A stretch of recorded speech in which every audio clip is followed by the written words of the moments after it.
ദൈവത്തിൻ്റെ അതിപരിശുദ്ധമായ നാം വാഴ്ത്തപ്പെടുമാറാകട്ടെ. ഈ അനുഗ്രഹിക്കപ്പെട്ട പകൽക്കാലം നമ്മൾക്ക് ഒരുമിച്ച് ചേർന്ന് ഇങ്ങനെ കർത്താവിനെ സ്തുതിക്കാൻ ഒരവസരം ഒരുക്കി തന്ന ദൈവകൃപയ്ക്കായി നമുക്ക് നന്ദിയോടെ സ്തുതിക്കാം. കഴിഞ്ഞ ആഴ്ചകളിലൊക്കെ നമ്മൾ 119 സങ്കീർത്തനം ഓരോ ഭാഗങ്ങളായി ചിന്തിച്ചുകൊണ്ടിരിക്കുകയാണല്ലോ. ദൈവജനത്തിൻ്റെ പ്രാധാന്യം പല ഘട്ടങ്ങളിലായി നമ്മൾക്ക് ചിന്തിക്കുവാൻ ഒരവസരം ലഭ്യമാകുന്നതിനായി നമുക്ക് നന്ദിയോടെ ദൈവത്തെ സ്തുതിക്കാം. ദൈവവചനം നമ്മുടെ ജീവിതത്തെ ആകെ മാറ്റിമറിക്കുന്നതാണ്. നമ്മുടെ പ്രതിസന്ധികൾക്ക് പരിഹാരം കാണുന്നതാണ്. നമ്മുടെ പ്രശ്നങ്ങളെ തരണം ചെയ്യുവാൻ തക്കവണ്ണം നമ്മളെ കരുത്താർജിപ്പിക്കുന്ന ദൈവത്തിന്റെ വചനമാണ്. അങ്ങനെ വളരെയധികം പ്രത്യേകതകളുള്ള നിത്യതയുടെ അവകാശം എന്താണെന്ന് നമ്മൾക്ക് വരച്ചു കാണിച്ചു തരുന്ന പുസ്തകമാണ് ദൈവത്തിന്റെ വചനം. അപ്പോൾ ആ വചനം നമ്മൾ ധ്യാനിക്കുകയും പഠിക്കുകയും ചെയ്യുന്നതിന്റെ പ്രാധാന്യം സങ്കീർത്തനക്കാരൻ 168 വാക്യങ്ങളിൽ കൂടെ നമ്മൾക്ക് പറഞ്ഞു തരികയാണ്. നമുക്കറിയാം, മറ്റേതൊരു പുസ്തകത്തെക്കാളും വ്യത്യസ്തമാണ് ദൈവവചനം എന്ന് നമ്മൾക്കറിയാം. ഇത് സത്യത്തിന്റെ പുസ്തകമാണ്. നമ്മുടെ കർത്താവായ യേശുക്രിസ്തുവിനെ കുറിച്ച്, അല്ലെങ്കിൽ യേശുക്രിസ്തുവിൽ കൂടെ നമ്മൾ എങ്ങനെ നിത്യജീവൻ പ്രാപിക്കണം എന്നുള്ള കാര്യം നമ്മൾക്ക് വരച്ചു കാണിച്ചു തരുന്ന പുസ്തകമാണ്. മാത്രമല്ല, ഇത് ഒരു മനുഷ്യന് രക്ഷയ്ക്ക് എന്തെല്ലാം ആവശ്യമുണ്ടോ ആ കാര്യങ്ങളെല്ലാം രേഖപ്പെടുത്തിയിരിക്കുന്ന ഒരു പുസ്തകമാണ് ദൈവത്തിന്റെ വചനം. ഇത്രയും മഹത്തായ ഒരു പുസ്തകം, ഇത്രയും ആഴമേറിയ ഒരു പുസ്തകം, ഇത്രയും വലിയ അധ്യായങ്ങളുള്ള പുസ്തകം, ഇത്രയും അധികം വാക്യങ്ങളുള്ള ഒരു പുസ്തകം ലോകത്തിൽ വേറെയില്ല. അപ്പോൾ ആ ഒരു പുസ്തകത്തിൽ അതിൽ പറയുന്ന കർത്താവായ യേശുക്രിസ്തുവിനെ ആരാധിക്കുവാനും ആ വചനത്തെ ധ്യാനിക്കുവാനും കിട്ടിയ നല്ല അനുഭവം അത് വ്യത്യസ്തമാണ്. അത് ഈ ലോകത്തിലെ മറ്റുള്ളവരിൽ നിന്നും നമ്മൾക്ക് ഏറ്റവും പ്രിയപ്പെട്ടതാണ്. നമുക്ക് അതിൻ്റെ 17-ാം വാക്യം വായിക്കാം.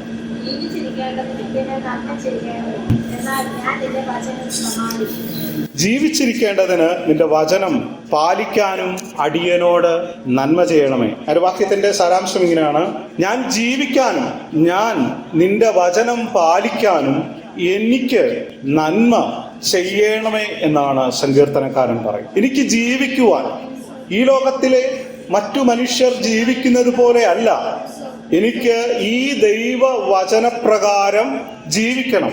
അതിന് ജീവിക്കുവാനും മാത്രമല്ല, ഈ ദൈവവചനം പാലിക്കാനും ഇത് അനുസരിക്കാനും ഇതിന് അനുസൃതമായി എൻ്റെ ജീവിതാവസാനം വരെ നടക്കുവാനും എനിക്ക് സാധ്യമാകണമെന്നുണ്ടെങ്കിൽ ദൈവത്തിൽ നിന്ന് നന്മ ആവശ്യമാണ്. ആ നന്മയില്ലെങ്കിൽ നമ്മൾക്ക് വിജയകരമായ ഒരു ക്രിസ്തീയ ജീവിതം നയിക്കുവാനായി സാധിക്കുകയില്ല എന്നാണ് സങ്കീർത്തനക്കാരൻ ഇവിടെ പറയുന്നത്. സങ്കീർത്തനക്കാരൻ്റെ പ്രാർത്ഥനയാണ് അത്. നമ്മൾക്ക് എനിക്ക് നന്മ ചെയ്യണമേ എന്നുള്ള പ്രാർത്ഥനയാണ് നമ്മൾക്കിവിടെ കാണുവാനായിട്ട് കഴിയുന്നത്.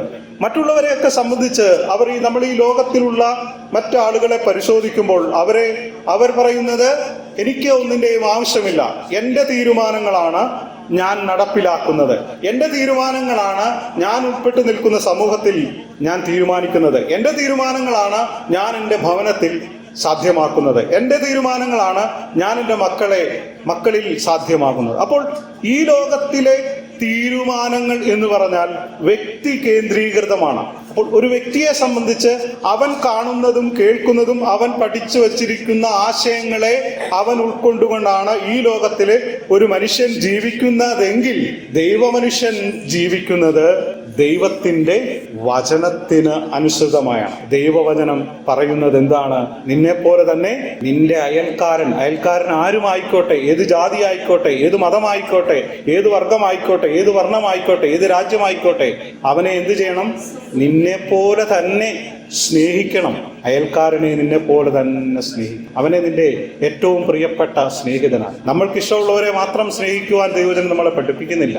ഈ ലോകത്തിൽ ജീവിക്കുമ്പോൾ നമുക്ക് എങ്ങനെ ജീവിക്കണം എന്നുള്ള പാഠം നമ്മളെ പഠിപ്പിക്കുന്ന പുസ്തകമാണ്. അതുകൊണ്ടാണ് പറയുന്നത്, ഇവൻ യാചനയാണ്, ആ എളിമപ്പെട്ടാണ്. സങ്കീർത്തനക്കാരൻ ഇത്രയും വലിയൊരു ചാപ്റ്റർ എഴുതണമെന്നുണ്ടെങ്കിൽ സങ്കീർത്തനക്കാരൻ എത്രയും ജ്ഞാനിയാണ്, അല്ലേ?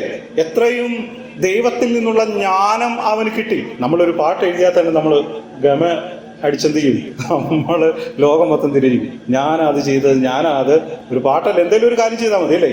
എന്നാൽ ഈ നോക്കുക, 119 സങ്കീർത്തനം മുഴുവൻ എഴുതുന്ന ആ സങ്കീർത്തനക്കാരൻ പറയുകയാണ്, അടിയന് നന്മ ചെയ്യണം. താഴ്മ മനോഭാവമുള്ളവരിലേക്ക് മാത്രമേ ദൈവത്തിൻ്റെ നന്മ കടന്നു വരികയുള്ളൂ എന്നാണ്. ഇത് ജീവിക്കുവാനും പാലിക്കുവാനും അടിയന് നന്മ ചെയ്യണമേ. അടിയനാണ്, ദാസനാണ്. ദാസന് വേണ്ടി എന്ത് ചെയ്യണം? നന്മ ചെയ്യണമേ. നോക്കുക, നമ്മളും അങ്ങനെ ആയിരിക്കണം. നമ്മൾ വിനയാന്വിതരായി തീരുന്നിടത്തു മാത്രമേ ദൈവം നമ്മളോട് കൃപ കാണിക്കുകയുള്ളൂ. ദൈവവചനത്തിൻ്റെ ആഴമേറിയ സത്യങ്ങൾ നമ്മൾക്ക് മനസ്സിലാക്കി തരുന്നത് വിനയാന്വിതനായ, അല്ലെങ്കിൽ വിനയത്തോടുകൂടെ നിൽക്കുന്ന, വിനയത്തോടുകൂടെ സമീപനമുള്ള, വിനയം ജീവിതത്തിലുള്ള ഒരാൾക്ക് മാത്രമേ ദൈവം അറിവ് പകരുള്ളൂ. എല്ലാം അറിയാം എന്നുള്ള മനോഭാവമുള്ളവർക്ക് എന്ത് ചെയ്യത്തില്ല? ദൈവം അറിവ് പകർന്നു കൊടുക്കുകയും. ലോകവും അങ്ങനെ തന്നെയാണ്.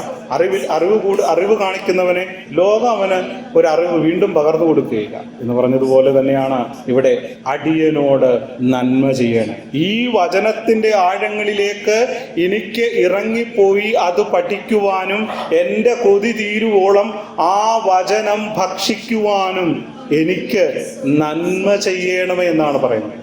നോക്കുക, നമ്മുടെയും പ്രാർത്ഥന അതാണ്. ദൈവവചനം നാം വിടർത്തുമ്പോൾ, കർത്താവേ, ഞാൻ ബുദ്ധിയില്ലാത്തവനാണ്, എനിക്ക് കഴിവുകളില്ല, ഈ വചനത്തിനു മുമ്പിൽ എനിക്ക് ലോകപരമായ ബുദ്ധി കാണും, പക്ഷേ ഈ വചനത്തിന് മുമ്പിൽ ഞാൻ നിസ്സഹായനാണ്. ഒരു കൊച്ചുകുട്ടിയെ പോലെ ഞാൻ ഈ വചനത്തിന്റെ മുമ്പിലേക്ക് വരുന്നു. അങ്ങ് എനിക്ക് ഇത് ജീവിക്കുവാനും ഇത് പാലിക്കുവാനും എനിക്ക് അറിവും നന്മയും പകർന്നു തരണമെന്നൊരു പ്രാർത്ഥന നമ്മുടെ ജീവിതത്തിൽ ഉണ്ടാകണം. പ്രാർത്ഥനയോടുകൂടെ ദൈവവചനത്തെ സമീപിക്കുന്നവർക്ക് മാത്രമേ അതിൽ നിന്നുള്ള പ്രകാശനം ലഭിക്കുകയുള്ളൂ, അതിൽ നിന്നുള്ള വെളിപ്പാടുകൾ ലഭിക്കുകയുള്ളൂ. വചനം ആഴമേറിയ ഒരനുഭവമാണ്. ആ ആഴങ്ങളിലേക്ക് നാം ഇറങ്ങിച്ചെല്ലുമ്പോൾ മാത്രമേ അതിൻ്റെ അകത്ത് ദൈവം ഒളിപ്പിച്ചു വെച്ചിരിക്കുന്ന കാഴ്ചകളെ നമ്മൾക്ക് കാണുവാനായി സാധിക്കുന്നുണ്ട്. അതാണ് അടുത്ത വാക്യത്തിൽ പറഞ്ഞ അർത്ഥം വെക്കുന്ന വെച്ചാൽ, നിന്റെ ന്യായപ്രമാണം. ഈ സങ്കീർത്തനത്തിലെ വാക്യങ്ങളെല്ലാം ന്യായപ്രമാണങ്ങൾ, സാക്ഷ്യങ്ങൾ, വിധികൾ, കൽപ്പനകൾ എന്ന് പറയുന്നതെല്ലാം വചനമാണ്. അപ്പോൾ നിന്റെ ന്യായപ്രമാണത്തിലെ, നിന്റെ വചനത്തിലെ അത്ഭുതങ്ങളെ കാണേണ്ടതിന് എൻ്റെ കണ്ണുകളെ തുറക്കണം. അപ്പോൾ നമ്മുടെ കണ്ണുകളെ എന്ത് ചെയ്യണം? തുറക്കണം. ഈ അത്ഭുതങ്ങൾ കാണുവാൻ നമ്മുടെ കണ്ണുകൾ തുറന്നെങ്കിൽ മാത്രമേ നമുക്ക് ദൈവവചനം മനസ്സിലാക്കുവാനായിട്ട് കഴിയുകയുള്ളൂ. അപ്പോൾ നമ്മുടെ എന്താണ് ഇവിടെ കാണുന്നു? ഈ ന്യായപ്രമാണത്തിലെ അത്ഭുതങ്ങൾ കാണേണ്ടതിന് എൻ്റെ കണ്ണുകളെ തുറക്കണമേ. അപ്പോൾ വിലയേറിയ നിധികളും വിലയേറിയ മുത്തുകളും പവിഴങ്ങളും ഒക്കെ ഈ ദൈവവചനത്തിലുണ്ട്. സങ്കീർത്തനക്കാരൻ അതാണ് പറയുന്നത്. സങ്കീർത്തനക്കാരൻ ആരായാലും അവന് അഗാധമായ ജ്ഞാനമുണ്ട്, ദൈവവചന വായനയുണ്ട്. അതുകൊണ്ടാണ് അവൻ പറയുന്നത്, ദൈവവചനം വായിച്ച ഒരാൾക്ക് മാത്രമേ ദൈവവചനത്തിൽ എന്താണ് എഴുതിയിരിക്കുന്നത് എന്ന് പറയുവാനായി കഴിയുകയുള്ളൂ. നമ്മളൊരു പുസ്തകം നമ്മൾ വാങ്ങിച്ചു കഴിഞ്ഞാൽ ആദ്യം എൻ്റെ പുറംചട്ട ഒക്കെ നോക്കിയിട്ട് ആ പുസ്തക അഭിപ്രായം അല്ലേ നമ്മൾ നോക്കും. അത് കഴിഞ്ഞിട്ടാണ് നമ്മൾ ആ പുസ്തകത്തിലേക്ക് കടക്കുന്നത്. കാരണം അതിനെക്കുറിച്ചുള്ള ആശയം എന്താണ് എന്ന് നമ്മൾക്ക് മനസ്സിലാക്കിയിട്ട് മാത്രമാണ് നമ്മൾ വായിക്കുന്നത്. എന്നാൽ ദൈവവചനത്തെ സംബന്ധിച്ച് ഇതിനെ അകത്തേക്ക് ഓരോ വാക്യം എടുത്താലും അതിൻ്റെ അകത്തേക്ക് ഇറങ്ങിച്ചെല്ലണമെന്നുണ്ടെങ്കിൽ നമ്മളത് പ്രാർത്ഥനയോടെ നമ്മൾ അതിനെ സമീപിക്കുമ്പോൾ മാത്രമേ അതിൽ നിന്ന് ഒരു പ്രകാശനം, ഒരു ഉൾക്കാഴ്ച നമ്മൾക്ക് കിട്ടുകയുള്ളൂ. അതിനെന്ത് ചെയ്യണം? ദൈവവചനം നമ്മുടെ ഉള്ളിൽ നട്ടുവെക്കണം. അത് ചെറിയ പ്രായത്തിൽ, അല്ലെങ്കിൽ നമ്മൾ രക്ഷിക്കപ്പെടുന്നത് മുതൽ നമ്മുടെ ഉള്ളിൽ ആ വചനം വളർന്നുകൊണ്ടിരിക്കണം. ഉൾനട്ട വചനം വളരുന്നില്ലെങ്കിൽ അതിൻ്റെ ആ ശാഖകളിലെക്കുറിച്ചും അതിൻ്റെ ഫലത്തെക്കുറിച്ചും അതിൻ്റെ ഇലകളെക്കുറിച്ചുകളും ഒന്നും നമുക്ക് മനസ്സിലാക്കുവാൻ തക്കോണം കഴിയുകയില്ല. ഉൾനട്ടെങ്കിൽ മാത്രമേ അത് സാധ്യമാകുള്ളൂ. അപ്പം ന്യായപ്രമാണത്തിലെ അത്ഭുതകരമായ കാര്യങ്ങൾ പലതും സങ്കീർത്തനക്കാരൻ കണ്ടു കഴിഞ്ഞു. അതുകൊണ്ടാണ് ഇത്രയും വലിയൊരു സങ്കീർത്തനക്കാരൻ എഴുതുന്നത്. ഇത്രയും കണ്ടിട്ടും അവൻ പറയുകയാണ്, ഇതിലെ അത്ഭുതങ്ങളെ എനിക്ക് കാണിച്ചെന്ന്. നമ്മൾക്കാണെങ്കിൽ ചെറിയൊരു അറിവ് കിട്ടിയാൽ ചെയ്യും, നമ്മൾ ആ അറിവും കൊണ്ട് നമ്മൾക്ക് മറ്റുള്ളവർക്ക് പറഞ്ഞു കൊടുക്കാൻ പറ്റുന്ന എല്ലാ ഏരിയയിലും എന്ത് ചെയ്യും? നമ്മൾ ചെയ്യും. എന്നാൽ സങ്കീർത്തനക്കാരൻ ഇത്രയും അറിവ് നേടിയിട്ടും അവൻ പറയുകയാണ്, ഈ ന്യായപ്രമാണത്തിലെ അത്ഭുതങ്ങളെ കാണേണ്ടതിന് എൻ്റെ കണ്ണുകൾ. എന്താണ് ന്യായപ്രമാണത്തിന്റെ അത്ഭുതങ്ങൾ? നമുക്കറിയാം, ദൈവവചനത്തിൽ നമ്മൾ ഒരുപാട് അത്ഭുതങ്ങളൊക്കെ കാണുന്നുണ്ട്, അല്ലേ? നമ്മൾ ചെങ്കടൽ പിളർത്തിയതും, യേശു അനേക രോഗികളെ സൗഖ്യമാക്കിയതും, മരിച്ചവരെ ഉയർത്തെഴുന്നേൽപ്പിച്ചതും, അങ്ങനെയുള്ള അത്ഭുതങ്ങൾ കാണാം. എന്നാൽ ദൈവവചനത്തിലെ അത്ഭുതം നാം ആദ്യം മുതൽ പരിശോധിക്കുമ്പോൾ ദൈവം മനുഷ്യനോട് കാണിക്കുന്ന സ്നേഹമാണ് ദൈവവചനത്തിന്റെ അത്ഭുതം. അത് നമ്മൾ ആദ്യം കാണുന്നു. എന്താണ്? ഈ ഭൂമി ഉണ്ടാകുന്നതിന് മുമ്പേ, ഈ ഭൂമണ്ഡലം ഉണ്ടാകുന്നതിന് മുമ്പേ ക്രിസ്തുയേശുവിൽ നമ്മളെ തെരഞ്ഞെടുത്തു. അത്രയും വലിയൊരു അത്ഭുതം. നമ്മൾ ജനിക്കുന്നതിന് മുമ്പേ, ഇനിയും നമ്മുടെ തലമുറകൾ പലത് കഴിഞ്ഞാലും നമ്മൾ ഇന്ന് മരിക്കും. നമ്മുടെ മക്കളെയോ കൊച്ചുമക്കൾക്കപ്പുറമോ നമ്മൾക്കറിയുകയില്ല. എന്നാൽ ദൈവത്തിന് ദൈവസന്നിധിയിലേക്ക് വരേണ്ടവരെയും ഒക്കെ എന്ത് ചെയ്തു? അവൻ ഈ ലോകമുണ്ടാക്കുന്നതിന് മുമ്പേ തിരഞ്ഞെടുത്തു. അതെത്ര വലിയ സ്നേഹമാണ്! ഈ ലോകത്തിൽ അനേകർ ദൈവസന്നിധിയിലേക്ക് കടന്നു വരാതിരിക്കുമ്പോൾ, നിത്യതയ്ക്ക് അവകാശികളാകാതിരിക്കുമ്പോൾ ദൈവം നമ്മളെ തെരഞ്ഞെടുത്തു. എത്ര വലിയ സ്നേഹമാണ്! നമുക്കറിയാം, ഒരു ഫുട്ബോളോ അല്ലെങ്കിൽ ഒരു ക്രിക്കറ്റ് ടീമിലോ 10ഓ 50ഓ പേരെയാണ് ഫസ്റ്റ് തിരഞ്ഞെടുക്കുന്നത്. എന്നിട്ടാണ് അതിൽ നിന്നും ഏറ്റവും ചെറിയ സംഖ്യയിലേക്ക് കളിക്കാരും സബ്സ്റ്റിറ്റ്യൂഷനും ഒക്കെ ആയിട്ട് ഉള്ള ആളുകളെ തിരഞ്ഞെടുക്കുന്നത് ഈ വലിയ സംഖ്യയിൽ നിന്നാണ്. പലരെയും പരിഗണിക്കും. എന്നാൽ നമ്മളെ ഒന്നുമില്ലാതെ നമ്മൾ ഇന്നതുപോലെ നമ്മൾ ഈ 2024 നമ്മൾ ജനിച്ച കാലം മുതൽ നമ്മൾ എങ്ങനെയൊക്കെ ജീവിക്കും, നമ്മുടെ സ്വഭാവം എന്താണെന്നും, നമ്മൾ എത്ര വൃത്തികെട്ട ആൾക്കാരാണെന്നും, നമ്മളിൽ എത്രമാത്രം നന്മയുണ്ടെന്നും ഒക്കെ തിരിച്ചറിഞ്ഞ് അതൊന്നും കണക്ക് കൂട്ടാതെ പാപികളും ദോഷികളുമായ നമ്മളെ തെരഞ്ഞെടുത്തു. നമുക്കറിയാം, ദൈവത്തിന്റെ സ്വന്തം ജനമാണ് ഇസ്രായേൽ എന്തുകൊണ്ടാണ് തെരഞ്ഞെടുത്തത്? ഈ ലോകത്ത് അനുസരണയില്ലാത്ത ഏക ജാതി വർഗമാണ് ഇസ്രായേൽ. അവരെയാണ് ദൈവം എന്ത് ചെയ്തത്? തെരഞ്ഞെടുത്തിട്ട് പറയാണ്, ഇതെന്റെ സ്വന്തം ജനമാണ്. ഇത്രയും അനുസരണയില്ലാത്ത, പറഞ്ഞാൽ കേൾക്കാത്ത ഇവരെ ഞാൻ സ്നേഹിച്ചു, ഇവരെ ഞാൻ നിത്യതയ്ക്ക് അവകാശികളാക്കി തീർത്തു എന്ന് പറയുവാൻ വേണ്ടിയാണ്. അല്ലെങ്കിൽ കഴിവുള്ളവനെ മാത്രം തിരഞ്ഞെടുത്താൽ എന്താണ്? അതിലൊരു കാര്യമില്ല. കഴിവില്ലാത്തവരെ നമ്മളെ തന്നെ ഒന്ന് ചിന്തിച്ചു നോക്കി. നമ്മുടെ ജീവിതം നമ്മൾ എത്രത്തോളം സക്സസ് ആണ്, നമ്മൾ എത്രത്തോളം കഴിവുള്ളവരാണ്, എത്രത്തോളം അറിവുള്ളവരാണ്, എത്രത്തോളം മാന്യമായി ജീവിക്കുന്നവരാണ്? ഒന്നുമല്ല. പക്ഷെ ദൈവം ചെയ്തു നമ്മളെ തെരഞ്ഞെടുത്തു. ലോകത്തിന്റെ ഒരു കോണിലുള്ള കേരളത്തിൽ നിന്നും, അവിടുത്തെ വില്ലേജിലെ, അവിടുത്തെ ഒരു ഗ്രാമത്തിലെ അല്ലെങ്കിൽ ഒരു മുനിസിപ്പാലിറ്റിയിലെ നമ്മളെ ദൈവം, നമ്മൾ ജനിക്കുന്നതിന് മുമ്പേ, ഇതാണ് ദൈവത്തിന്റെ സ്നേഹം. ഇത് തിരിച്ചറിയുകയാണ്. അത് തിരിച്ചറിഞ്ഞിട്ട് കർത്താവ് അങ്ങയുടെ അടുക്കലേക്ക് കടന്നു വരുവാനും അങ്ങയെ സ്വന്തം രക്ഷിതാവായി സ്വീകരിക്കുവാനും എനിക്ക് അങ്ങ് അവകാശം തന്നു, അല്ലെങ്കിൽ എനിക്ക് ആ സാധ്യത തുറന്നു തന്നു. അതിൽ ഞാൻ സന്തോഷവാനാണ്. ഇതിൽ ഞാൻ എത്രത്തോളം എനിക്ക് എൻ്റെ ആഹ്ലാദം പറഞ്ഞു തീർക്കുവാൻ എനിക്ക് കഴിയുകയില്ല. അതാണ് ദൈവത്തിന്റെ സ്നേഹം. ആ സ്നേഹം നമ്മൾ ഈ ദൈവവചനം എടുത്തു പരിശോധിച്ചാൽ നമുക്ക് എല്ലായിടത്തും, എല്ലാ ഭാഗത്തു നിന്നും ദൈവത്തിൻ്റെ ആ നമ്മളോടുള്ള സ്നേഹം നമ്മൾക്ക് മനസ്സിലാക്കുവാൻ തക്കോണം കഴിയും. മാത്രമല്ല, നമ്മുടെ ജീവിതത്തിൻ്റെ എല്ലാ ഘട്ടങ്ങളിലും, എല്ലാ പ്രതിസന്ധി ഘട്ടങ്ങളിലും, നമ്മുടെ വളർച്ചാ ഘട്ടങ്ങളിലും ദൈവം നമ്മളെ എത്രമാത്രം സ്നേഹിച്ചു, സൂക്ഷിച്ചു എന്നുള്ള കാര്യം നാം മനസ്സിലാക്കണം. നമ്മൾ പോയ വഴികളിൽ, നമ്മൾ നടന്ന വഴികളിൽ എത്രയെത്ര അനർത്ഥങ്ങൾ, നമ്മൾ ഈ രക്ഷയുടെ അനുഭവത്തിലേക്ക് വരുന്നതിന് മുമ്പ് എത്രയെത്ര അപകടങ്ങൾ നമ്മുടെ മുമ്പിൽ ഉണ്ടായിരുന്നു. നമ്മൾ ഒരുപക്ഷെ അന്ന് ഈ ലോകത്തിൽ നിന്നും മാഞ്ഞു പോയിരുന്നുവെങ്കിൽ ഈ രക്ഷയുടെ അവകാശികളാകുവാൻ നമുക്ക് കഴിയത്തില്ലായിരുന്നു. കർത്താവെ, അങ്ങ് എന്നെ സ്നേഹിച്ചു. അങ്ങയുടെ പാതയിൽ നടക്കുവാൻ അങ്ങ് നൽകിയിരിക്കുന്ന ഈ വചനത്തിലെ അത്ഭുതങ്ങൾ എന്താണ്? ദൈവം നമ്മളെ നമ്മളോട് കാണിച്ച സ്നേഹം ഇത് കാണണം എന്നുണ്ടെങ്കിൽ പുറത്തുള്ള അല്ലെങ്കിൽ ദൈവവചനം അറിയാത്ത ഒരാൾ ഇത് മനസ്സിലാക്കുവാൻ തക്കോണം കഴിയുകയില്ല. ഇന്ന് നമ്മൾ ഒരാളോട് ബൈബിൾ കൊടുത്തിട്ട് വായിക്കാൻ പറഞ്ഞാൽ നമ്മൾ വിചാരിക്കാത്ത അർത്ഥമൊക്കെ എന്ത് ചെയ്യും അവർ പറഞ്ഞു.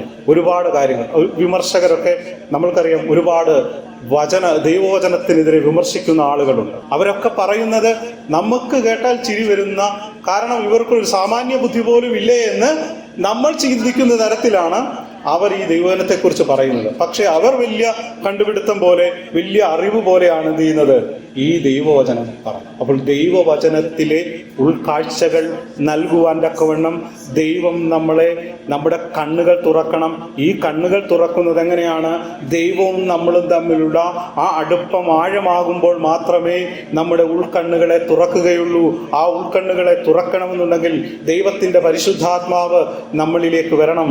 ആ പരിശുദ്ധാത്മാവ് നമ്മളിൽ കൂടെ നമ്മൾ വായിക്കുന്ന വചനത്തിൽ നിന്ന് വലിയൊരു പ്രകാശം നമ്മൾക്ക് അവിടെ കടന്നു വരും. ഒരുപക്ഷെ ഇതുവരെ ആർക്കും മനസ്സിലാകാത്ത ചില അർത്ഥങ്ങൾ, ദൈവവചനത്തിലെ ആഴമേറിയ ചില മുത്തുകൾ, ആഴമേറിയ നിധികൾ നമ്മൾക്ക് അവിടെ കാണുവാനായി സാധിക്കും. കഴിഞ്ഞ നാളുകളിൽ നമ്മൾ പ്രതിസന്ധികളിൽ കൂടെ കടന്നുപോയപ്പോൾ നമ്മൾ നേരിട്ട പ്രതിസന്ധി എന്താണ് എന്ന് ദൈവവചനത്തിൽ കൂടെ നമ്മൾക്ക് കാണുവാനായി സാധിക്കും. ഈ പ്രതിസന്ധി എങ്ങനെ തരണം ചെയ്യണം, നമ്മളെ വലിഞ്ഞു മുറുക്കിയിരിക്കുന്ന ആ കയറുകളെ എങ്ങനെ പൊട്ടിക്കണമെന്ന് ദൈവവചനത്തിൽ കൂടെയാണ് നമ്മൾക്ക് കാണുവാനായി സാധിക്കുന്നത്. അതൊരു ദൈവദാസന്മാർ പറഞ്ഞു തന്നില്ലെങ്കിലും നമ്മൾക്ക് ദൈവവചനത്തിൻ്റെ ജ്ഞാനമുണ്ടെങ്കിൽ, ദൈവവചനത്തിൻ്റെ ഹല്ലേലൂയ ആ സത്യം നമ്മൾക്ക് തിരിച്ചറിയുവാൻ കഴിയുന്നത് ദൈവത്തിൻ്റെ പരിശുദ്ധാത്മാവ് നമ്മുടെ മേൽ പകരുമ്പോഴാണ് ആ ഉൾക്കാഴ്ച നമ്മൾക്ക് ലഭ്യമാകുന്നത്. അപ്പോൾ ആ ഉൾക്കാഴ്ച പ്രാപിക്കുവാൻ തക്കവണ്ണം നമ്മൾ സാധ്യമായി തീരണം. മാത്രമല്ല, ദൈവവചനത്തിൽ എല്ലാ ദൈവമക്കൾക്കും അവകാശമുണ്ട്. നമ്മളെല്ലാം ഈ ദൈവസന്നിധിയിലേക്ക് കടന്നു വന്നതെല്ലാം നമ്മൾ നിത്യത അവകാശമാക്കുവാൻ. ആ നിത്യത നമ്മൾ എന്തിനാ ദൈവസന്നിധിയിൽ വരുന്നത്? നമ്മൾ ചിന്തിക്കും പലരും എന്ത് ചെയ്യാന്ന്, പലരും ദൈവസന്നിധിയിൽ കടന്നു വരുന്നത് നമ്മളെ ദൈവം എന്തെങ്കിലുമൊക്കെ ചെയ്യും, അല്ലെങ്കിൽ നമ്മുടെ ജോലി നഷ്ടപ്പെടരുത്, അല്ലെങ്കിൽ നമുക്ക് അപകടം പറ്റരുത്, നമ്മുടെ കുഞ്ഞുങ്ങൾക്ക് നല്ലതായിട്ട് വളരണം, ഇങ്ങനെയുള്ള പല ലക്ഷ്യങ്ങളുമായാണ് ദൈവസന്നിധിയിലേക്ക് പലരും വരും. എന്നാൽ നാം എന്ത് ചെയ്യണം?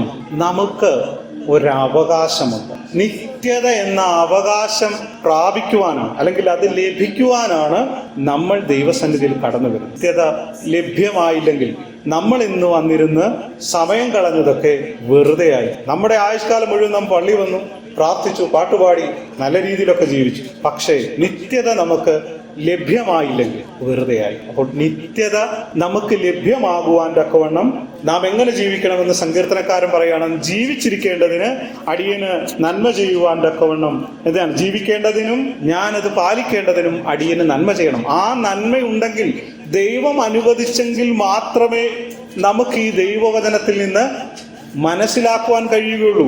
മറ്റൊരു പുസ്തകം വായിക്കുമ്പോൾ എഴുത്തുകാരൻ എഴുതിയതിനെക്കുറിച്ച് എഴുത്തുകാരൻ്റെ ആശയം എന്താണ് എന്ന് നമുക്ക് മനസ്സിലാക്കുവാൻ തക്കവണ്ണം കഴിയുന്നുണ്ട്. എന്നാൽ ദൈവവചനം നാം വായിക്കുമ്പോൾ ദൈവവചനത്തിൽ നിന്ന് അതിൻ്റെ അർത്ഥം മനസ്സിലാക്കണമെന്നുണ്ടെങ്കിൽ, അതിൻ്റെ മാർമിക രഹസ്യങ്ങൾ മനസ്സിലാക്കണമെന്നുണ്ടെങ്കിൽ നാം എന്ത് ചെയ്യണം? ദൈവം നമ്മളിലേക്ക് ആ അറിവ് പകർന്നെങ്കിൽ മാത്രമേ നമുക്ക് അത് സാധ്യമാകൂ. അപ്പോൾ ദൈവവചനം നാം അതിനുവേണ്ടി കർത്താവിനോട് പറയണം, കർത്താവേ, അങ്ങയുടെ ഈ വചനത്തിലെ ആഴമേറിയ സത്യങ്ങൾ ഈ അവകാശത്തിലേക്ക് എനിക്ക് കടന്നു വരുവാൻ തക്കവണ്ണം, നിത്യതയ്ക്ക് അവകാശമാക്കുവാൻ തക്കവണ്ണം ഞാൻ എന്തൊക്കെ ചെയ്യണം എന്ന് നാം ദൈവത്തോട് എന്ത് ചെയ്യണം? പ്രാർത്ഥിച്ചെങ്കിൽ മാത്രമേ ദൈവത്തിൽ നിന്ന് നമുക്ക് ഈ ഉൾക്കാഴ്ച ലഭിക്കുകയുള്ളൂ. പിശാചിന്റെ ഒരു ആദിയിൽ ആദാം പാപം ചെയ്തപ്പോൾ തുടർന്നു വന്ന എല്ലാ മനുഷ്യരും പാപികളായപ്പോൾ നമ്മുടെ മുന്നിലുള്ള, അല്ലെങ്കിൽ നമ്മുടെ കണ്ണ് അന്ധമായി, ആത്മീയ കാഴ്ചകളെ നമുക്ക് ലഭ്യമാകാതെ നമ്മുടെ കണ്ണുകൾ അന്ധമായി.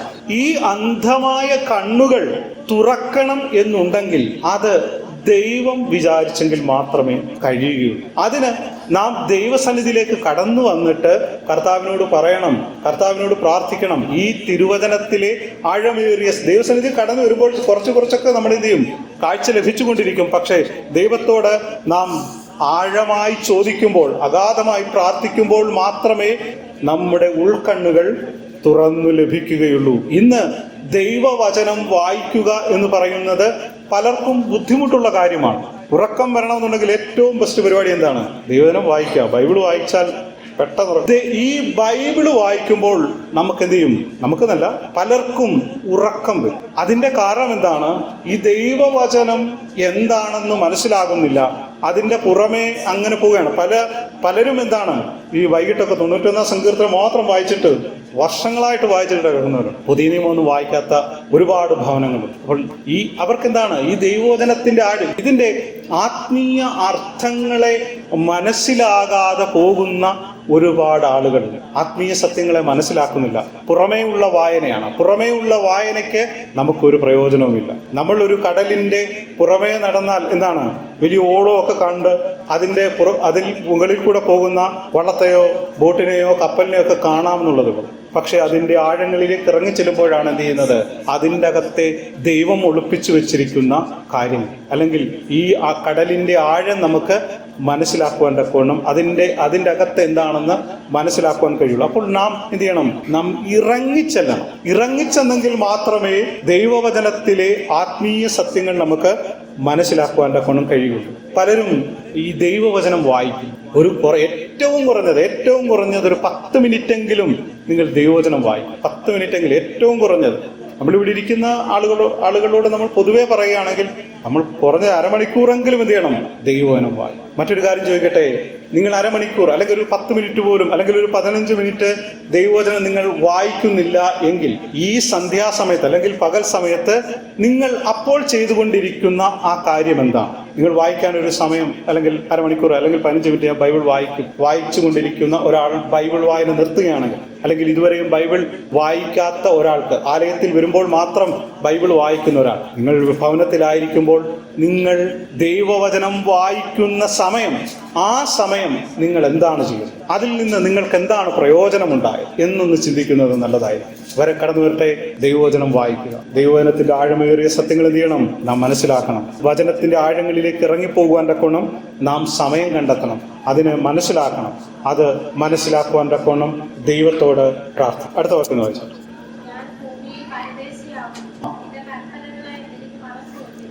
ഞാൻ ഭൂമിയിൽ പരദേശിയാകും, നിന്റെ കൽപ്പനകളെ എനിക്ക് മറച്ചു വെക്കരുത്. ഞാൻ ഈ ഭൂമിയിൽ അന്യനാണ്. നമുക്കറിയാം, നമ്മുടെ സ്വന്തം നാടായ ഇന്ത്യയിലല്ലാതെ എവിടെ പോയാലും എന്താണ്, നമ്മൾ അന്യന്മാരാണ്. ഈ ഭൂമിയിൽ നമ്മൾ അങ്ങനെ അന്യരാണ്.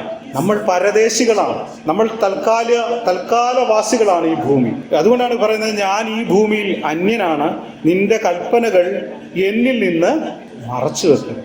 ഞാൻ ഈ ഭൂമിയിൽ അന്യനാണ്, ഞാൻ ഈ ഭൂമിയിൽ പരദേശികളാണ്. നമ്മൾ വിശ്വാസികൾ ഈ ഭൂമിയിൽ അന്യരാണ്. നമ്മൾക്കിവിടെ ഒരു അവകാശമില്ല. കാരണം ഇപ്പൊ നമ്മൾ ഇവിടെ കടന്നു വന്നിരിക്കുന്നു, നമ്മൾ എന്തായാലും നാട്ടിൽ പോകും അല്ലേ? കാരണം നമ്മുടെ ഭവനവും നമ്മുടെ സ്വത്തും നമ്മുടെ വേണ്ടപ്പെട്ടവരും നമ്മുടെ മാതാപിതാക്കളും നമ്മുടെ സഹോദരന്മാരെല്ലാം നമ്മുടെ സുഹൃത്തുക്കളും എല്ലാം താമസിക്കുന്നത് നമ്മുടെ നാട്ടിലാണ്. അത് വിട്ട് എവിടെ പോയാലും നമ്മുടെ നാട്ടിൽ കടന്നു ചെല്ലണം എന്നുള്ളൊരാഗ്രഹം, നമ്മുടെ വീട്ടിലേക്ക് കടന്നു ചെല്ലണം എന്നൊരാഗ്രഹം നമുക്കും. നമ്മൾ സ്വർഗീയ പൗരന്മാരാണ്. ക്രിസ്തു നമ്മളെ തിരഞ്ഞെടുത്തത് മുതൽ നമ്മൾ സ്വർഗീയ വാസികളാണ്, സ്വർഗീയ പൗരത്വത്തിന് അവകാശികളാണ്. അതുകൊണ്ട് നമ്മൾ ഈ ലോകത്തിൽ എവിടെ താമസിച്ചാലും നമ്മൾ പരദേശികളാണ്. ഇവിടം വിട്ട് കർത്താവിനോട് ചേർന്ന് നമുക്ക് നിത്യമായി ഒരുക്കിയിരിക്കുന്ന ആ അവകാശത്തിലേക്ക് പോകുവാൻ നമ്മൾ ഈ ഭൂമിയിൽ തൽക്കാലത്തേക്ക് വന്നവരാണ്. ഈ തൽക്കാലത്തേക്ക് വന്ന നമ്മളെക്കുറിച്ച് സങ്കീർത്തനക്കാരൻ പറയുന്നത്, നിന്റെ കൽപ്പനകൾ എന്നിൽ നിന്നും മറച്ചു വെക്കരുത്. കാരണം ഞാൻ സ്വർഗീയവാസിയാണ്. എനിക്ക് ഇവിടെ ജീവിച്ച് എൻ്റെ ആ സമയം കഴിയുമ്പോൾ അങ്ങയുടെ അടുക്കലേക്ക് വരണമെന്നുണ്ടെങ്കിൽ അങ്ങയുടെ കൽപ്പന എനിക്ക് തന്നെങ്കിൽ മാത്രമേ, അതനുസരിച്ച് ജീവിച്ചാൽ മാത്രമേ അങ്ങനെ അവിടേക്ക് കൊണ്ടുപോകുകയുള്ളൂ. അങ്ങയുടെ നിത്യ അവകാശത്തിലേക്ക് എന്നെ കൊണ്ടുപോകണമെന്നുണ്ടെങ്കിൽ അങ്ങയുടെ കൽപ്പന എനിക്ക് തരണം.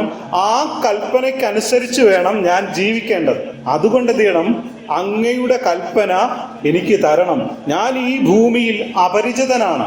നമുക്കറിയാം, നമുക്ക് ഭാഷയൊന്നും അറിയാത്തൊരു നാട്ടിലോട്ട് ചെന്ന് കഴിഞ്ഞാൽ നമ്മൾ എവിടെയെങ്കിലുമൊക്കെ ചെന്ന് കടയിൽ ചെന്നാലോ അല്ലെങ്കിൽ ഒരു സമൂഹത്തിൽ ചെന്ന് കഴിഞ്ഞാലോ നമ്മളെ മറ്റൊരു രീതിയിലാണ് ആളുകൾ കാണുന്നത്. രക്ഷിക്കപ്പെട്ട ഓരോ വിശ്വാസിയെയും കാണുന്നത് അങ്ങനെയാണ്. ഇവൻ എന്തിനാണ് ഇങ്ങനെ ബൈബിളൊക്കെ പിടിച്ചു പോകുന്നത്, ഇതിൻ്റെയൊക്കെ ആവശ്യമുണ്ടോ എന്നൊക്കെ നമ്മളെ, അല്ലെങ്കിൽ നമ്മൾ പോകുന്ന അല്ലെങ്കിൽ വിശ്വാസത്തെ കളിയാക്കുന്ന ആളുകളുണ്ട്, നമ്മളെ ഉപദ്രവിക്കുന്ന ആളുകളുണ്ട്, നമുക്കെതിരെ അസഭ്യം പറയുന്ന ആളുകളുണ്ട്, നമ്മുടെ ആരാധനയെ തടസ്സപ്പെടുത്തുന്ന ആളുകളുണ്ട്.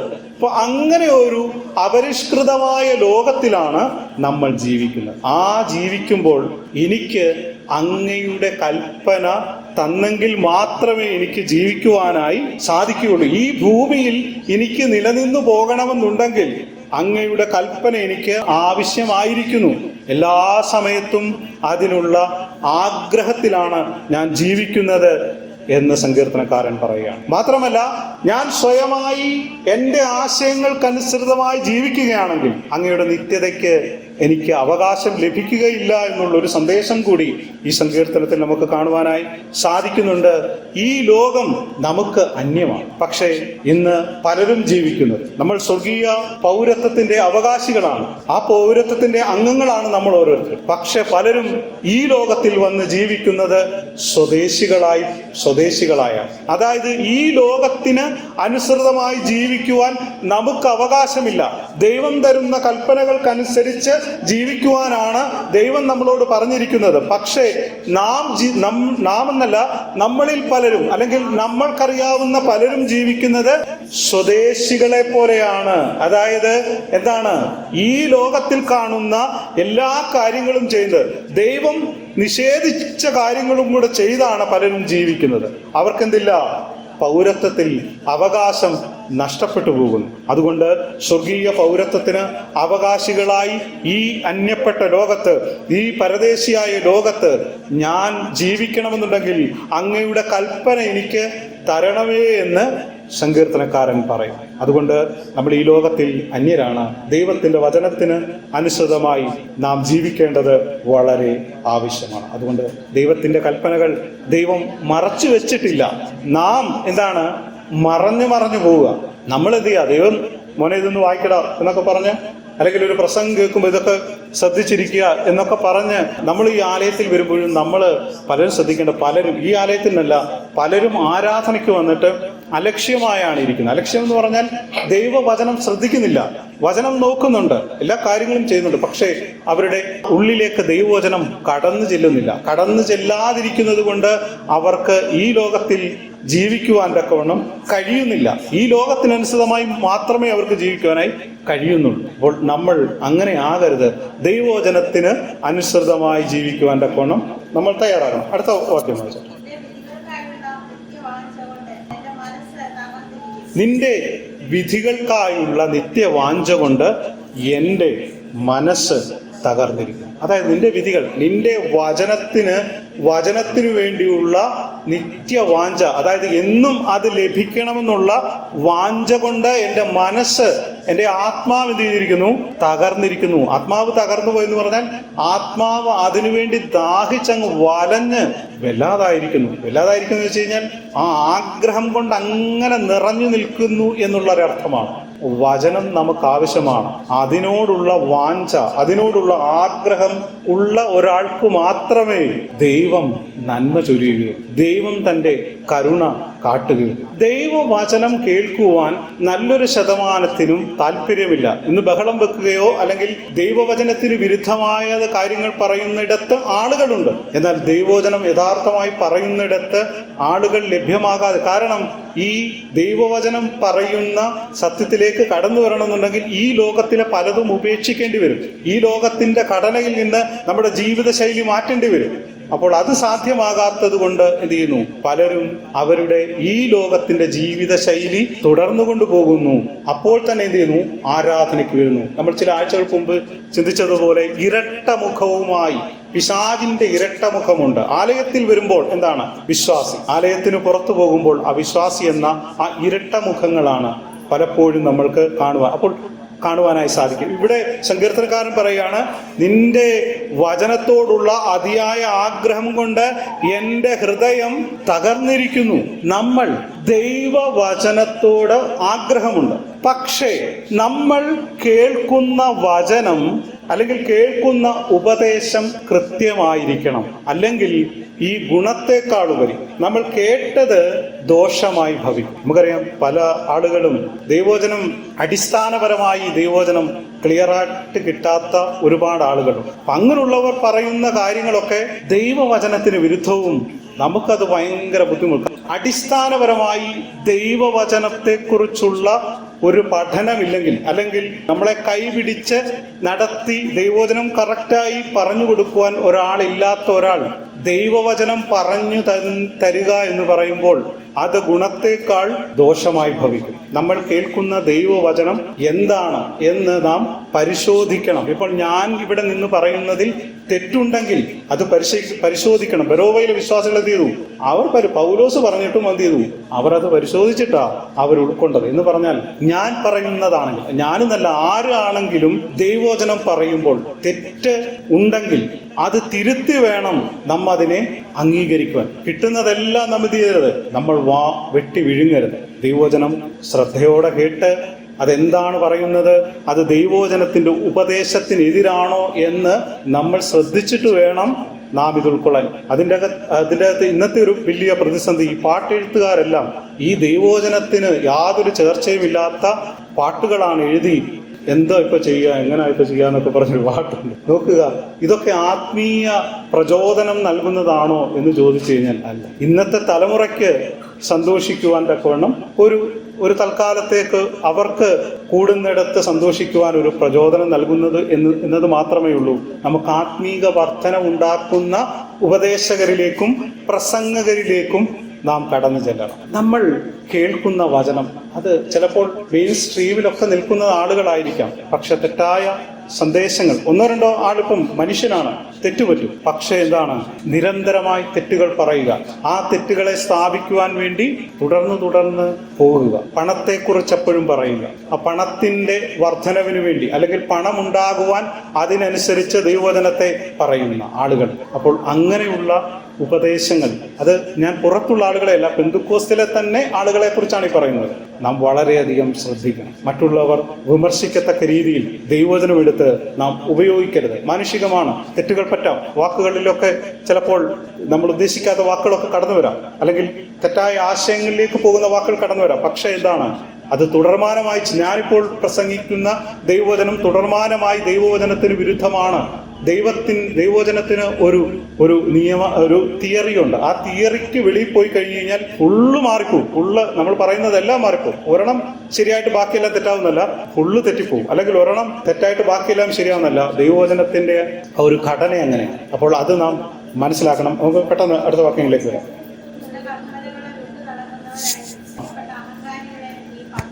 നിന്റെ കൽപ്പനകളെ വിട്ടു നടക്കുന്നവരായി ശപിക്കപ്പെട്ട അഹങ്കാരികളെ നീ ഭത്സിക്കുന്നു. ദൈവ കൽപ്പനയ്ക്ക് വിരുദ്ധമായി നിൽക്കുന്ന എല്ലാവരെയും കുറിച്ചാണ് അവരെ ദൈവവചനം പറയുന്നത് അഹങ്കാരികൾ എന്നാണ് പറയുന്നത്.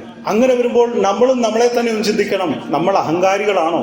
ദൈവവചനത്തിന് വിരുദ്ധമായ കാര്യങ്ങൾ നമ്മൾ ചെയ്യുന്നുണ്ടെങ്കിൽ ആ അഹങ്കാരികളുടെ ലിസ്റ്റിലേക്ക് നമ്മൾ കടന്നു വരുന്നു.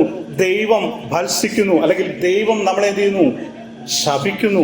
ദൈവസന്നിധിയിൽ കടന്നു വന്നിട്ട് ചിലർ നിത്യനാശങ്ങളിലേക്ക് പോകും, നിത്യ അനർത്ഥങ്ങളിലേക്ക്, നിത്യതയിൽ നിന്ന് മാറി നടക്കുന്നതിന്റെ കാരണം അവർ ആത്മീയതയിൽ അഹങ്കാരികളായി തീർന്നു.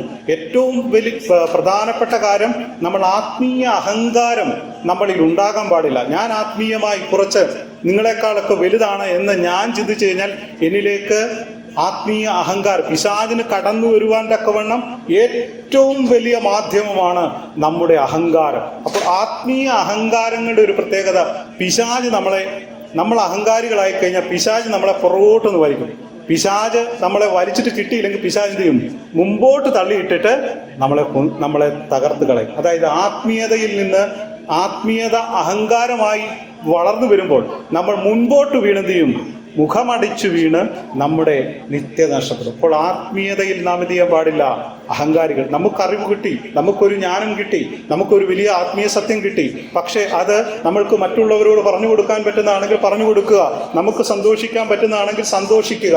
പക്ഷേ നാമാണ് തികഞ്ഞവർ, ഞാനാണ് ഏറ്റവും അറിവുള്ള ആള് എന്ന് പറഞ്ഞാൽ ആത്മീയ അഹങ്കാരം നമ്മുടെ ഉള്ളിൽ വരികയാണ്. നമ്മൾ ദൈവവചനം പഠിക്കുമ്പോൾ ഈ പ്രസംഗിക്കുന്നവരോ വിശ്വാസികളോ എല്ലാവർക്കും തുല്യ പ്രാധാന്യമാണ്. നമ്മളെ ഏൽപ്പിച്ചിരിക്കുന്ന ഡ്യൂട്ടിയാണ് ഇവിടെ നിന്ന് പ്രസംഗിക്കുക എന്നുള്ളത്. അതായത് എല്ലാവർക്കും ഓരോ ശുശ്രൂഷ ദൈവം തന്നിട്ടുണ്ട്. എനിക്ക് ഏൽപ്പിച്ച ശുശ്രൂഷയാണ് എന്ത് ചെയ്തത്? ഇവിടെ നിന്ന് ദൈവവചനം പറയുക. അപ്പോൾ അതാണ് ഞാൻ ചെയ്യേണ്ടത്. ഇതിനകത്ത് ഞാൻ വലിയ പുള്ളിയാണെന്ന് കരുതുന്നിടത്ത് ഞാൻ തീർന്നു. ആത്മീയ അഹങ്കാരം ദൈവം ഒരിക്കലും അംഗീകരിക്കില്ല. ദൈവം വെറുക്കുന്ന ഏറ്റവും വലിയ പാപങ്ങളിലൊന്ന് അഹങ്കാരം അല്ലെങ്കിൽ നിഗളം തന്നെയാണ്. അപ്പോൾ അതിലേക്ക് നാം എന്ത് ചെയ്യാൻ പാടില്ല? ഒരിക്കലും വരാൻ പാടില്ല. അങ്ങനെ വരുന്നവരെ ഇത് ചെയ്യുന്നു, ദൈവം ശപിക്കുന്നു. അങ്ങനെയുള്ളവരെ ദൈവം ശപിക്കുക. അങ്ങനെയുള്ളവർ ദൈവം നിത്യതയ്ക്ക് അവകാശം നഷ്ടപ്പെടുന്നു. അവസാനം വരെ ചിലപ്പോൾ പള്ളി കാണും, പക്ഷെ എന്ത് ചെയ്യും? ശപിച്ചിട്ടേക്കുക, നിത്യതയ്ക്ക് അവകാശം നഷ്ടം. അപ്പോൾ നാം ദൈവസന്നിധിയിൽ നിൽക്കുമ്പോഴും നമ്മൾ അഹങ്കാരികളായി തീരരുത്. മറ്റുള്ളവർക്ക് അത് മനസ്സിലാക്കുവാൻ തക്കവണ്ണം കഴിയുകയില്ല. നമ്മുടെ ദൈവദാസന് അത് മനസ്സിലാക്കുവാൻ കഴിയുകയില്ല. അല്ലെങ്കിൽ നമ്മളെക്കാൾ ഉയർന്ന ആത്മീയ നിലവാരത്തിലുള്ളവർക്ക് അത് മനസ്സിലാക്കുവാൻ കഴിഞ്ഞില്ലെന്ന് വരാം. പക്ഷേ നാം അതിൽ അഹങ്കാരികളാകരുത്.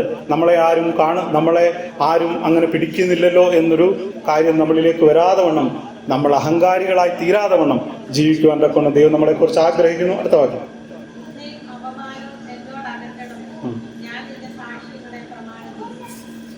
നമുക്ക് ഈ സങ്കീർത്തനം മുഴുവൻ നമ്മൾ വായിക്കുമ്പോൾ ഈ സങ്കീർത്തനക്കാരൻ നിന്ദയും അപമാനവും സ്ഥിരമായി ഏൽക്കുന്ന ആളാണ്. നമുക്കറിയാം ദാവീദ് നിന്ദയും അപമാനവും സ്ഥിരമായി ഏറ്റ് സ്വന്തം മകനായ അബ്ശാലോം തനിക്കെതിരെ ശൗൽ തിരിഞ്ഞു. അങ്ങനെ ഒരു ചെറിയ സമൂഹം മാത്രമായി സ്വന്തം ഭാര്യ പോലും പലപ്പോഴും അവനെ കളിയാക്കും. അങ്ങനെയുള്ള ഒരാൾ നിന്ദയും അപമാനവും ഏറ്റ ദാവീദ് പക്ഷേ എന്ത് ചെയ്തു?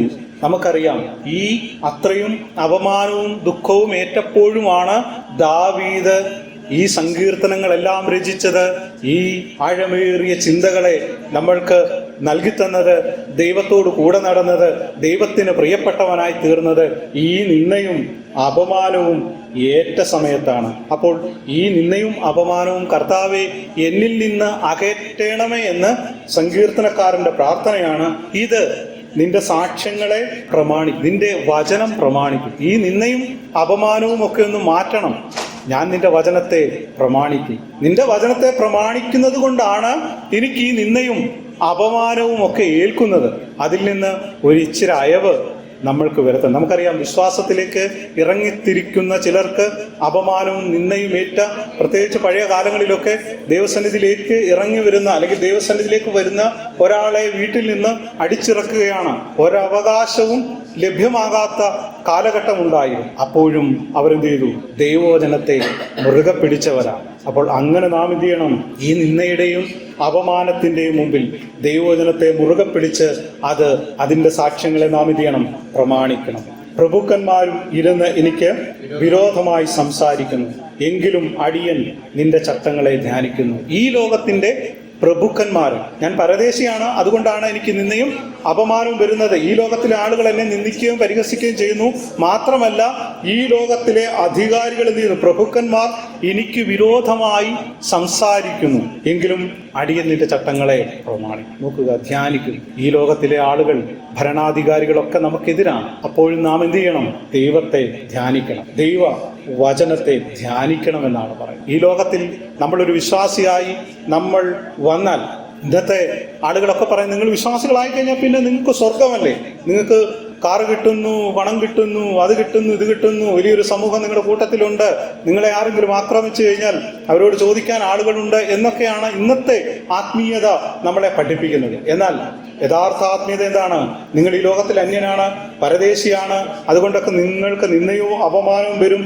മാത്രമല്ല, ഈ ലോകത്തിലെ ഭരണാധികാരികൾ നിങ്ങൾക്ക് എതിരായിത്തീരും. നമ്മളൊരു വിശ്വാസിയാണ് എന്ന് ലോകത്തിന് മനസ്സിലാക്കിയാൽ, അല്ലെങ്കിൽ ഭരണാധികാരികൾക്ക്, നമ്മളൊരു ആവശ്യത്തിന് എവിടെയെങ്കിലും ചെന്നാൽ നമ്മളൊരു വിശ്വാസിയാണെന്ന് തിരിച്ചറിയുന്ന ഒരു നിമിഷം അവർ നമ്മളെ അവജ്ഞയോടെ കരുതുകയും. സങ്കീർത്തനക്കാരൻ പറയാണ്, അടിയന്റെ നിന്റെ ചട്ടങ്ങളെ, നിന്റെ വചനത്തെ ധ്യാനി. അവസാന വാക്യത്തിലേക്ക് വരുമ്പോൾ, നിന്റെ സാക്ഷ്യങ്ങൾ എനിക്ക് പ്രമോദവും എൻ്റെ ആലോചനക്കാരനാണ്. നിന്റെ വചനം എനിക്ക് പ്രമോദമാണ്. നിന്റെ വചനം എനിക്ക് സന്തോഷം പകരുന്നതാണ്. ദൈവവചനത്തിൽ സന്തോഷം കണ്ടെത്തുക എന്ന് പറയുന്നത് ഒരു യഥാർത്ഥ വിശ്വാസിക്ക് മാത്രമേ കഴിയുകയുള്ളൂ. നിന്റെ സാക്ഷ്യങ്ങൾ എനിക്ക് പ്രമോദമാണ്, മാത്രമല്ല എനിക്ക് ആലോചന പറഞ്ഞു തരുന്നതാണ് ദൈവത്തിന്റെ വചനം. നമ്മൾക്ക് ആലോചന പറഞ്ഞു, നമ്മൾ നടക്കേണ്ടുന്ന വഴിയിൽ നമ്മളെ നടത്തുന്നതാണ് ദൈവവചനം. നമ്മൾ നടക്കേണ്ടുന്ന ഒരു വഴിയുണ്ട്. നമ്മൾ നടന്നു പോകുന്ന വഴിയല്ല, നമ്മൾ ആഗ്രഹിക്കുന്ന വഴിയല്ല, നമ്മൾക്ക് വേണ്ടി ദൈവം ഒരുക്കി വെച്ചിരിക്കുന്ന ഒരു വഴിയുണ്ട്.